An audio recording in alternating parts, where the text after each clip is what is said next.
wawazifumu lero ndabwera ndi nkhani ina monga mukudziwa pano pa Ogamaki TV timakhala ndi nkhani zosiyanasiyana. Lero ndabwera ndi nkhani kuzana ndi mkulu amene dzina lake ndi Aluwan Joe, amachokera ku Nigeria koma amakhala ku Italy. Adawawa amwalira, omu ndi mmene zakhalira. Mkuluyu anachoka ku Italy kupita ku Nigeria ndi cholinga choti akachezeko. Atatha masiku awiri anasowa. Atasowa anthu anayamba kumusaka. Atha masiku atatu anthu akumusaka, lachifololo wapezeka ali m'madzi awa atamwalira. You can see a lot of people coming to check. Ndi anthu ali odabwa kuti zatheka bwanji.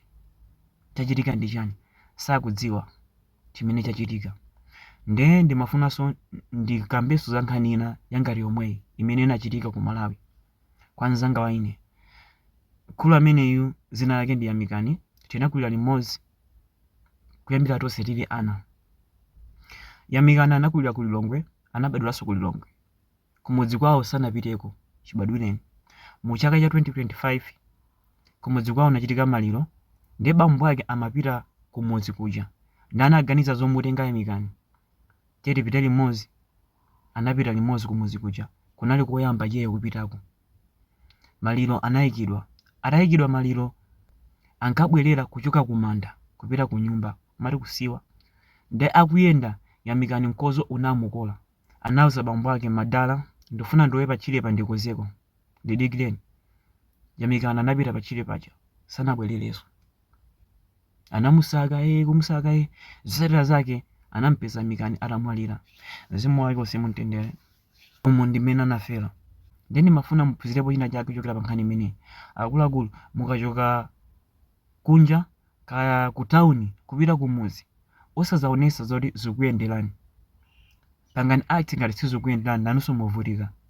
Chimene machitika ndichi, munthu wakumudzi ukampasa chinthu, mwina kuvutika wampasa chinthu, amakhala ndi mtima osanje. Iye andipasa ngati ndani? Anayi na kungokhala pa nyumba pano halibe kena kalikonse, iye akundipasa ichi afuna undike ngati ndani? Zosatira zake amapanga ni chipongwe. Munthu wakumudzi ukafuna kunithandiza osandithandiza direct. Ngati pali munthu amene umankhulupirira, mpase kaya ufuna mpase ndrama kwa munthu amene umankhulupirira uja.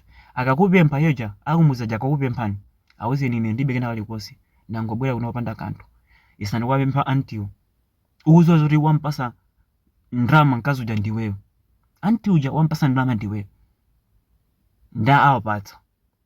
Koma mukati muoneke kuti ndinu abwino, mumadziwa kuthandiza, mwapasa ndrama, amatenga ndalama zomwe zija kukupangirani chipongwe. Anthu akumudziso ndrama sitimawapasa pepa la cash chonchi. Usazayelekeza. Amatenga ndalama yomweja kuyipangira za mankhwala zawozo. Ndi iwe ologwira ntchito chotani zinthu sizimayenda, ndrama imakuthawa. Munthu wakumudzi ukafuna kumuthandiza, mpangireni kachisendi ngati mufuna mutumizire ndrama. Tumizireni ku Airtel Money bola. Osazayelekeza kumpasa pepa la cash lochoka m'manja mwanu, osazayelekeza. Ndakuluakulu makhala samala kunja kuno kunaipa. Mukapita kumudzi osamuonesa ngati zikuyenderani. Komanso makhala samala ngati kuli kotheka osazapitanso even kumuziko. Osazapita.